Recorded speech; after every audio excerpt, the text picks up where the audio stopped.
Imagine a garden that gives you more while demanding significantly less of your time and effort. Welcome to the Amish lazy garden method, a revolutionary approach promising 70% less work for greater yields.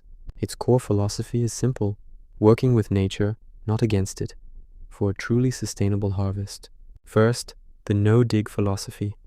By disturbing the soil less, we preserve its vital structure and microbial life. This approach fosters a robust ecosystem beneath the surface, leading to healthier, more resilient plants. Next, heavy mulching. Thick layers suppress weeds, retain moisture, and enrich the soil over time.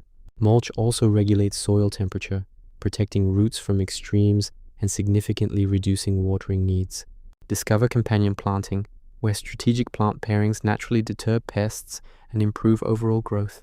Embrace natural pest control. Rely on beneficial insects and healthy soil to manage pests without harsh chemicals. Ready to start? Choose a sunny spot and prepare your initial beds without extensive, back-breaking digging. Plant directly into rich compost or mulch layers.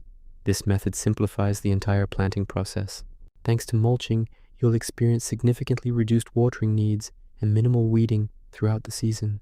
Beyond the harvest, enjoy significant time and labor savings, truly embodying the 70% less work promise. Witness healthier soil and plants. Improved fertility leads to stronger, more resilient crops year after year. This method also has a positive environmental impact, conserving water and reducing chemical use. Embrace the Amish lazy garden method for a more productive and enjoyable gardening experience. It's time to let nature do the hard work while you reap the rewards with minimal effort. Try it yourself and share your lazy gardening tips in the comments below.